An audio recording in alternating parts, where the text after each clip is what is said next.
Olá, queridos amigos e amigas que nos assistem de todo o Brasil. Estamos na TV Justiça para falar no Saber Direito Responde sobre o tema Lei de Execução Fiscal no novo Código de Processo Civil e também na jurisprudência. E eu trago aqui a pertinência das questões trazidas pelos nossos alunos. Por favor, nossa querida Jaqueline. Professor, eu tenho uma pergunta. A ordem trazida no dispositivo do artigo 825 do novo Código de Processo Civil, ela é absoluta ou pode ser avaliada de outra forma? Muito bom, Jaqueline, muito pertinente sua pergunta. É importante que nós retratemos que essa ordem prevista do artigo 825 do Código de Processo Civil faz aquela possibilidade do rol de penhora. Qual é o rol de satisfação patrimonial feito pela Fazenda Pública? E nesse sentido, inclusive, o rol do artigo 825 do CPC, ele deixa de ser aplicado em prol do artigo 11 da Lei de Execuções Fiscais, porque vige o princípio da especialidade. Então, nesse sentido, o artigo 11 traz um rol, entretanto, esse rol ele não é absoluto, tá? Esse rol que está praticamente, às vezes, em consonância com o artigo 825, ele não é absoluto porque a jurisprudência entende que deve ser feito uma observância do princípio da menor onerosidade. A menor onerosidade. Entretanto, esse princípio da menor onerosidade, ele entra em ponderação com o princípio que a satisfação da execução fiscal se dá em prol do credor. Então, nesse mesmo sentido, nós temos que ponderar o princípio da execução em prol do credor e também o da menor onerosidade. Só deve ser aplicado, deve ser mitigada essa ordem quando houver elementos concretos, elementos que demonstrem um real prejuízo ao executado. Via de regra, portanto, deve seguir o rol, não do 825 do CPC, mas sim do artigo 11 da Lei de Execuções Fiscais. Agora, claro, haverá exceções quando houver uma clara ofensa ao princípio da menor onerosidade. Eu gostaria de trazer agora nosso segundo questionamento pelo nosso querido aluno Carlos. Olá, professor. Meu questionamento é: pode haver prisão do depositário infiel? Muito bom, Carlos. Também é um tema importante, é pertinente também com a matéria da Lei de Execuções Fiscais, justamente porque, via de regra, durante esse processo de execução fiscal, chega uma hora em que há patrimônio, há bem imóvel, por exemplo, do executado, e nesse sentido, para que haja essa alienação em asta pública que se é depois da penhora, nós temos que nomear um depositário que ficará com a guarda desses bens. Ele terá a guarda dos bens até que seja feito o momento do leilão. Então, o depositário, ele tem essa incumbência, essa finalidade de guardar, de zelar pelo aquele imóvel. E nesse sentido, se perguntou muito, e qual seria o ônus do depositário que descumpre, chamado depositário infiel? Ou seja, quais são os motivos que podemos aplicar a ele em caso de descumprimento desse seu ônus? Primeiro, é importante ressaltar aqui, esse depositário infiel ele pode recusar. Se você for nomeado depositário, por exemplo, Carlos, de um imóvel, você pode falar, não, eu não quero. Porém, por outro lado, caso você descumpra essa possibilidade, há uma possibilidade de você sofrer sanções. Sanções previstas no Código de Processo Civil. O depositário, ele é um auxiliar da Justiça, porém ele não pode ser preso. E isso, inclusive, é um enunciado de súmula vinculante do Supremo Tribunal Federal. Um enunciado de súmula vinculante que fala que é impossibilitada a prisão do depositário infiel. Porém, haverá sanções. Haverá sanções de uma ação própria, porque em caso de dolo ou culpa, ele responde por essas sanções. Ele pode ser, inclusive, responsabilizado tributário pela dívida, mas esse caso em dolo e culpa será feito numa própria ação disponível para tanto. Não pode ser feito, portanto, a prisão do depositário infiel. Trata-se de inconstitucionalidade prevista pela súmula vinculante do Supremo Tribunal Federal, salvo o melhor juízo, súmula vinculante 29. Vamos passar agora, por gentileza, para o nosso terceiro questionamento, trazido pela querida aluna Amanda. Então, professor, qual é o prazo para pagar ou oferecer bens à penhora? Parabéns, Amanda. Também é uma pergunta relevante. A questão que você se trata de qual é o prazo para você oferecer bens ou pagar, nesse caso é importante que você vislumbre que a execução fiscal, como sendo esse meio de satisfação do crédito executivo do direito público, ele traz um procedimento diferente da Lei de Execuções Fiscais. Você dá um prazo de 5 dias para que a parte pague ou então ofereça garantia. Então ele tem 5 dias para falar, eu concordo fazendo, eu concordo com sua execução. Ou então, se eu não concordo, eu tenho um prazo também de 5 dias para garantir a ação da execução fiscal, para só então depois eu poder apresentar os embargos. Os embargos das execuções fiscais, que se trata de um procedimento de defesa. Não posso falar que se trata de uma contestação, mas ela faz, pelo menos às vezes, no quesito possibilidade de defesa. Não se faz porque se trata de um procedimento de execução e a contestação está dentro do procedimento ordinário. É só uma analogia simples, bastante rasa, para que você entenda que esse prazo de 5 dias é muito importante para que a Fazenda Pública possa, depois desse prazo, poder ou atingir atos de constituição patrimonial ou então conseguir responder essa impugnação aos embargos de execução. Vamos passar agora, por gentileza, para a quarta pergunta, formulada agora por nossa querida aluna Jaqueline. Felipe, eu tenho um questionamento. Aplica-se o incidente de desconsideração da personalidade jurídica previsto nos artigos 133 a 137 do novo CPC às execuções fiscais? Extraordinário, extraordinário. Esse tema é completamente o que está em pauta justamente na aplicação do novo Código de Processo Civil, na Lei das Execuções Fiscais. O instituto carinhosamente chamado de desconsideração da personalidade jurídica, que se chama de IDPJ, Jaqueline, IDPJ. Posso aplicar na execução fiscal? Eu teria aqui uma hora para falar com você sobre esse assunto, porque ele é espetacular. E primeiro, para você ter tamanha importância, esse tema está indefinido na jurisprudência. O TRF da Terceira Região, que pega aquela jurisdição de São Paulo, por exemplo, ele admitiu o primeiro IRDR de sua história. O IRDR, que é um instituto de precedente judicial, que trata do instituto de demandas repetitivas. Então, é um instituto em que avisa justamente formar um precedente para que não haja decisões conflitantes. E foi admitido o primeiro IRDR justamente sobre esse tema, se é cabível ou não o IDPJ na execução fiscal. Se discute, e aqui em breve síntese eu vou aplicar a vocês, que a doutrina majoritária entende que não há aplicação. Entende que não há aplicação, pois a lei de execuções fiscais, ela permite que o IDPJ é um instituto que você entra com essa desconsideração da personalidade jurídica, você suspende automaticamente a execução fiscal, ou seja, com requerimento, e, além disso, você dá o prazo de 15 dias para esse eventual sócio se defender. Então, o que se diz é que há um atentado contra os princípios da lei das execuções fiscais. Isto porque você só pode se defender, via de regra, quando há garantia. Você só pode se defender quando há garantia. Nesse caso, a mera propositura da ação já permite que a pessoa se defenda mesmo sem estar garantido. E o outro motivo muito forte é que você traz a possibilidade de haver uma suspensão automática da execução fiscal. Então, eu peço o Instituto de Desconsideração e assim eu já suspendo a execução fiscal. Como é que vai ficar esses meios constritivos? Durante quanto tempo? Durante 2, 3, 4 anos? Então, nesse caso, há uma ofensa ao próprio princípio da celeridade, da eficácia dessa recuperação dos créditos públicos. Isso é o que entende a doutrina majoritária. O TRF2 e o TRF4 também já submeteram nesse mesmo sentido, justamente com esses princípios. E a posição de Leonardo Carneiro da Cunha entende que não, é possível aplicar o IDPJ. Então esse tema está em aberto, vale a pena você ficar muito atenta, mas é importante que você perceba que ele pode mudar a qualquer momento, justamente porque ainda há uma indefinição. Tudo bem, Jaqueline? Gostaria de chamar agora, por gentileza, a nossa quinta pergunta, nosso querido Carlos. Então, Felipe, minha dúvida é: quem é legítimo para propor execução de multa penal? Muito bom. Carlos está bastante atualizado aí na jurisprudência e ele perguntou quem é o legitimado, quem é o legitimado no polo ativo, quem é que pode propor essa execução de multa penal. A multa penal, ela é proposta e bastante direto, Carlos. A súmula 521 do STJ, súmula 521, dispõe que compete à Fazenda Pública propor a ação da execução de multa penal. A multa penal, ela deve ser inscrita, portanto, em dívida ativa. Deve ser competente, portanto, o juiz da vara da Fazenda Pública, não é o juiz da vara penal. Isso foi um entendimento previsto na súmula 521 do STJ. Logo, o legitimado é a Fazenda Pública, seja da União, se essa dívida for da União, seja a Fazenda Pública dos Estados ou Fazenda Pública dos municípios, dependendo do ente. Bem, Carlos? Então, anota essa súmula 521 do STJ aí, que ela é bastante importante. Então, pessoal, vamos passar agora, por favor, para a nossa sexta pergunta da nossa querida Amanda. Então, Felipe, uma dúvida. Em relação à legitimidade, por que não a participação do Ministério Público? Muito prudente se fazer. Por que não a participação do Ministério Público na execução fiscal? É importante aqui que você veja que o Ministério Público, ele cumpre uma função imprescindível na ordem pública, imprescindível. Salvo o melhor juízo, o Ministério Público tem disposição no artigo 127 da Constituição Federal. Então, o artigo 127 da Constituição Federal diz qual a função do Ministério Público, qual a possibilidade dele ser parte e, muitas vezes, ele ser fiscal da lei. Ele acompanhar procedimentos de execução fiscal. Seria possível? Esse é um grande questionamento. E aqui, querida Amanda, eu trago a ideia de que a súmula também, há um entendimento simulado sobre esse assunto. É a súmula 187 do STJ. A súmula 187 diz que é desnecessária a intervenção do Ministério Público nas execuções fiscais. E o que me surgiu quando eu vi só o teor dessa súmula foi por quê? Porque o Ministério Público não pode intentar ou participar de uma ação de execução fiscal, porque ele não merece participar desse procedimento.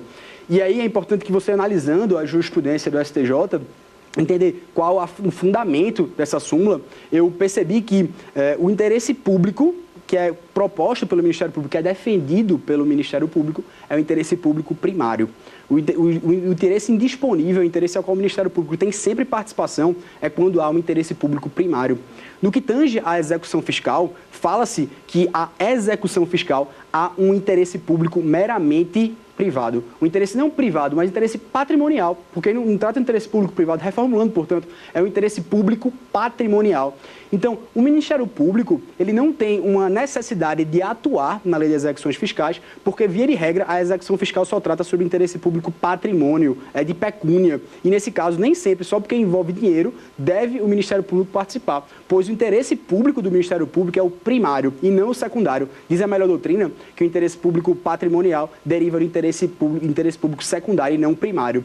Apenas para fim de curiosidade, para nós falarmos de um tema interessante, se caso há uma desapropriação indireta, que é uma desapropriação em que se faz uma desapropriação às avessas, né? É quando a Fazenda Pública, por exemplo, propõe uma desapropriação sem que haja o procedimento específico. E nesse mesmo sentido, a desapropriação indireta, via de regra, também não detém a necessidade de que o Ministério Público atue em juízo. É necessário que o Ministério Público atue apenas caso haja interesse público primário. Em que casos, Felipe? Nos casos, por exemplo, em que há um interesse público disponível, quando há improbidade administrativa, quando nessa desapropriação indireta se percebe que há um indício de improbidade administrativa. Então, nesses casos, portanto, é sim o Ministério Público legítimo para atuar. Quando há desapropriação indireta, via de regra não, mas quando há o quê? O interesse público primário. O quê? Como se há, por exemplo, o indício de improbidade administrativa. Quando há, por exemplo, o interesse em leis urbanísticas. Então, são nesses casos que o Ministério Público deve atuar, segundo a jurisprudência do STJ.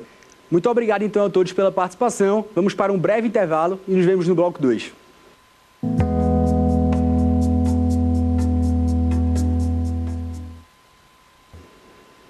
Retornamos aqui ao nosso segundo bloco. Estamos aqui no Saber Direito Responde. Eis a nossa primeira pergunta pela nossa querida aluna Jaqueline.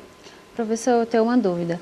Com relação à penhora em dinheiro realizada por meio eletrônico, de acordo com as novas mudanças, haveria possibilidade de penhora antes da citação? Muito bom, Jaqueline. Essa pergunta é excelente também. Ela é cativante e instigante. A pergunta que se fez foi a possibilidade de você fazer a penhora de ativos financeiros, também chamado popularmente de bacenjude ou bloqueio de ativos financeiros, penhora online, antes da citação. É possível que eu faça antes da citação essa penhora de ativos financeiros? Foi basicamente o que perguntou Jaqueline. E nesse sentido, é importante que você veja se primeiro eu posso aplicar esse dispositivo dentro da Lei de Execuções Fiscais. A Lei de Execuções Fiscais, que em breve síntese, ela atua dentro do novo Código de Processo Civil, utilizando essa teoria de diálogo das fontes, muitas vezes pela jurisprudência. E foi justamente nesse sentido que ela utilizou. Não há uma possibilidade, não há uma previsão nessa Lei 6.830 dessa penhora de ativos financeiros. Mas se houve um procedimento mais célere e mais eficaz na recuperação dos créditos privados, seria justo eu não aplicar na Lei de Execuções Fiscais? A Lei de Execuções Fiscais tem justamente um privilégio por ser um crédito público. Então, nessa mesma ideia, foi que o STJ decidiu pela aplicação, portanto, dessa penhora de ativos financeiros, também chamada bacenjude, na Lei de Execução Fiscal, muito mais ainda, porque há um crédito público, porque há um crédito indisponível. E nesse mesmo sentido, a possibilidade agora que perpassa é necessário, é importante fazer a citação antes dessa penhora de ativos financeiros. Se você utilizar o novo Código de Processo Civil explicitamente, você vai analisar que ele tem uma interpretação dúbia, porque ele fala no seguinte sentido: a penhora de ativos financeiros pode se dar sem antecipação prévia, sem ciência prévia do executado. Então, se é sem ciência prévia, tecnicamente se faz a ideia. Eu posso fazer antes da citação ou não? E aqui eu vou abrir um tema polêmico para você e vou te dizer como é que vai se posicionar quando for perguntada. Se você analisar explicitamente, você vai entender que cabe, muito bem que cabe, essa penhora de ativos financeiros antes da citação. Porém, não é assim que entende a jurisprudência hoje. É possível que ela seja revisitada, porém, ainda não há essa possibilidade pela jurisprudência do STJ hoje. Inclusive, se você olhar o artigo 55, salvo melhor em juízo, da Lei 8.212, ele fala que nas cobranças feitas pela União, é possível que seja feita essa penhora concomitantemente com a citação. E esse dispositivo ainda há um dissídio jurisprudencial, ainda divergência pela aplicabilidade ou não. Então, é importante que você perceba, hoje o STJ entende que a penhora só se dá via de regra de ativos financeiros depois da citação. A jurisprudência entende que só se pode dar após a citação, salvo se você houver uma comprovação pela Fazenda, de que há uma tutela provisória de urgência que está se dilapidando o patrimônio. Então, via de regra, a penhora de ativos financeiros se dá após a citação. Isso com base na jurisprudência, tá ok? Mas é possível que seja revisitada essa jurisprudência, mas fico alerta aqui que esse tema é polêmico para que vocês também pesquisem, via de regra, após a citação, exceção caso haja tutela provisória e ressalvando, portanto, a aplicação desse novo dispositivo do Código de Processo Civil que fala que há possibilidade, sim, de ser feita antes da citação. Tudo bem, Jaqueline? Muito obrigado, então. Vamos passar agora para a nossa segunda pergunta, feita pelo nosso querido aluno Carlos. Olá, professor. Minha grande indagação é: por que não se aplica a súmula 375 do STJ nos débitos tributários? Muito bom, Carlos. Carlos está arguindo a possibilidade de você aplicar a súmula 375 do STJ. A súmula 375 do STJ traz a possibilidade de você aplicar sobre fraude à execução fiscal, sobre como é que se dá essa fraude. Via de regra, quando você é citado para o processo de execução cível, tá? Por isso que eu quero fazer diferenciação. Adianto desde já, essa súmula não é aplicada nas dívidas tributárias. Nas dívidas tributárias, essa súmula não é aplicada, a súmula 375 do STJ, portanto, é inaplicável. Agora, por quê, Felipe? Por que ela é inaplicável? A pergunta que se faz é o seguinte, Carlos. Primeiro, a súmula 375 do STJ diz que só haverá tecnicamente fraude, só haverá fraude à execução quando a pessoa é citada. Quando a pessoa é citada, que é quando ela tem o conhecimento que há um processo contra ela. A partir do momento que a pessoa é citada, via de regra, na execução cível, salvo, claro, se há uma averbação da penhora, há exceções, tá? Mas se você pegar esse marco temporal, via de regra, em execução civil, se dá com a citação. Então, é quando você tem o conhecimento que tem um processo contra você. Então, se você vende seus bens após a citação, existe uma fraude. Você está dilapidando o patrimônio, está fraudando para não pagar essa sua satisfação patrimonial no processo que você está sofrendo. Por outro lado, na execução de dívidas tributárias, nós temos o artigo 185 do CTN. O artigo 185 do CTN diz que a fraude à execução fiscal, a partir do momento em que se inscreve em dívida ativa. A inscrição em dívida ativa, Carlos, ela é bastante anterior à citação. A inscrição se dá antes de ajuizar propriamente uma ação judicial. E a citação se dá depois que se ajuiza. Então, nos créditos tributários, esse marco temporal de quando a fraude é bem anterior, tá? Ele é bem anterior, ele está com inscrição em dívida ativa. Por isso que ela não se aplica a súmula 375 do STJ às dívidas tributárias. Foi uma excelente pergunta, Carlos. Parabéns. Obrigado. Vamos para agora nosso terceiro questionamento, do nosso segundo bloco, nossa querida amiga Amanda. Então, professor, minha dúvida é, quando se tratar de devedor da fazenda pública, o foro é de domicílio do réu ou do autor? Muito bom, Amanda. Amanda está perguntando aqui, em breve síntese, qual é o foro competente quando nós propomos uma execução fiscal. Fazer um exemplo, se eu estou propondo essa execução fiscal pela Fazenda, pela União, via de regra você deve aplicar a competência que se dá no novo Código de Processo Civil. A lei de execuções fiscais, Amanda, ela não dispõe qual é o foro competente. Então, justamente por essa teoria do diálogo das fontes, ou também pelo princípio da especialidade que se aplica quando há essas normas divergentes, mas que tecnicamente nós podemos aplicá-las quando há essa subsidiariedade no novo CPC, quando não existe omissão, quando existe omissão na lei de execuções fiscais, nós podemos aplicar o Código de Processo Civil. E nesse caso é uma omissão. A lei das execuções fiscais não dispõe qual foro, qual competente. E nesse sentido, o novo Código de Processo Civil, ele dispõe que, via de regra, a execução fiscal, ela vai ser proposta no domicílio do devedor. No domicílio do devedor. A Fazenda Pública tende, então, a intentar uma execução fiscal onde aquele devedor tem domicílio, onde o réu, portanto, reside.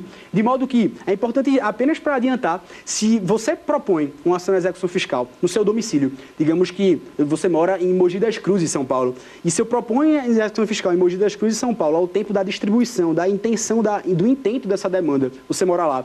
Mas depois, Felipe, depois de 3 meses, eu me mudo, eu venho para São Paulo, capital. Essa execução fiscal, ela se move? Não. Nesse caso, não, Amanda, porque é o princípio da perpetuatio jurisdictionis. Se define a competência ao tempo do ajuizamento da demanda. Então, se a Amanda reside em Mogi das Cruzes ao tempo daquela execução fiscal, a mera mudança do seu domicílio não transfere a competência da execução fiscal. Ela continua em Mogi das Cruzes, São Paulo. Mas foi muito bom, muito pertinente, Amanda. Parabéns.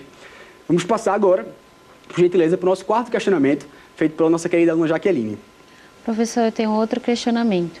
Diante do posicionamento do Supremo Tribunal Federal, que não há qualquer incompatibilidade do protesto das certidões da dívida ativa com a Constituição Federal, essa forma de cobrança ela é adequada e também menos gravosa do que a execução fiscal para efetuar a cobrança das dívidas públicas?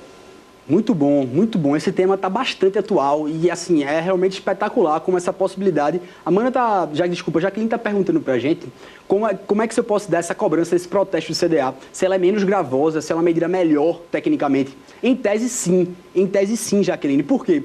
Porque, via de regra, esse protesto do CDA ele se dá numa cobrança extrajudicial. Nós se dá, então, antes da fase judicial. A execução fiscal é um procedimento judicial perante um juiz, o protesto não. O protesto não precisa mover a máquina judiciária, não tem que entregar com ação judicial, tem que citar para um oficial de justiça, tem todo um procedimento, um custo de remoção desse processo físico ou virtual. Então, aqui nós temos duas fases de cobrança da dívida ativa. Nós podemos cobrá-la pelo protesto de CDA, um meio de cobrança extrajudicial, e nós temos a fase de execução judicial, que é um procedimento, portanto, perante um juiz. E nesse caso, o protesto CDA é uma medida, sim, menos gravosa. É uma medida menos gravosa, inclusive, cite-se, Amanda, ela é também uma medida mais eficaz. Ela é uma medida mais eficaz. Se você souber, na verdade, existe um dado do SNJ que fala que nos processos judiciais, as execuções fiscais são compostas por cerca de 40% das demandas judiciais.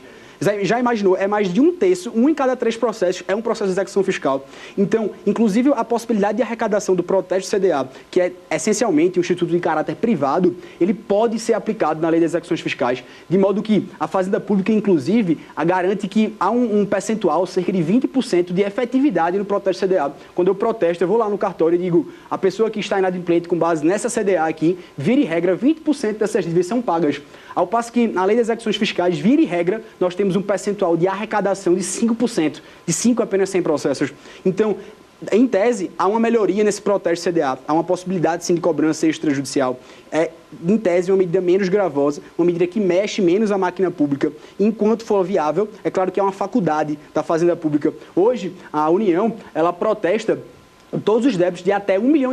Ela pode protestar. Então, fica aqui a ideia de que se trata de uma medida menos gravosa e que muitas vezes pode ser mais eficiente do que um processo judicial. Vamos agora, por gentileza, para a nossa quinta pergunta, feita pelo nosso querido aluno Carlos. Felipe, a minha dúvida é, cabível de dívida ativa de honorários advocatícios? É cabível de dívida? Carlos está perguntando aqui se é possível a inscrição em dívida ativa de honorários advocatícios. Eu posso inscrever em dívida ativa de honorários advocatícios? Em tese, Carlos, em suma, a lei de execuções fiscais vai dizer que pode ser inscrito em dívida ativa qualquer cobrança que está prevista em lei. Qualquer cobrança prevista em lei, de modo que a doutrina chega a dizer que é qualquer cobrança em que haja um crédito certo e líquido e que haja um poder de império. Mas, via de regra, você entendendo apenas só que qualquer cobrança cuja previsão em lei pode ser inscrita em dívida ativa, você já pode intentar uma ação de execução fiscal inscrevendo em dívida ativa. No que tem os honorários advocatícios, é uma peculiaridade. Há uma peculiaridade porque, via de regra, os honorários advocatícios, eles são dados, eles são concedidos por sentença judicial. Então, na sentença judicial, ao juiz julgar improcedente determinada ação anulatória ou então condenar a parte a pagar os honorários e as custas processuais, se dá quando há uma sentença.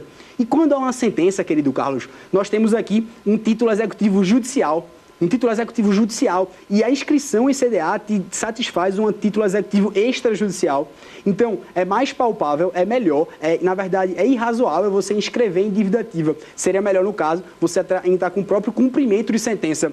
Ah, Felipe, qual a diferença do cumprimento de sentença e execução fiscal? São distintos. Distintos porque até no cumprimento de sentença, Carlos, nós temos matérias que são mais restritas a serem impugnadas. Eu posso defender de um meio mais suave, digamos assim. Não posso discutir amplamente aquele título, porque já foi um juiz que já decidiu que aquele valor é certo. Na execução fiscal, nós temos, por meio dos embargos da execução fiscal, um tema muito mais amplo, um tema que há muito mais matérias a serem discutidas. Por isso, não se faz justo inscrever em dívida ativa, não se faz razoável inscrever em dívida ativa débitos oriundos de honorários advocatícios. Tudo bem? Vamos agora para a nossa sexta pergunta, para a nossa querida aluna Amanda. Então, professor, eu queria saber se o sócio responde por mero inadimplemento da pessoa jurídica. Muito bom, Amanda. Esse entendimento, inclusive, ele foi sumulado pelo STJ. Não cabe responsabilidade do sócio por mero inadimplemento. É a súmula 430 do STJ. Nesse sentido, havendo mero inadimplemento, via de regra, o sócio não responde por dívidas da pessoa jurídica. Gostaria então de agradecer a todos os telespectadores que nos acompanharam durante a semana, agradecer também a nossos queridos alunos e a toda a equipe, toda a produção de Saber Direito. Desejar a vocês ótimos estudos e um forte abraço, fiquem com Deus e até a próxima. Ficou com dúvidas? Então mande um e-mail para saberdireito@stf.jus.br. E você também pode estudar pela internet. Basta acessar o site tvjustiça.jus.br.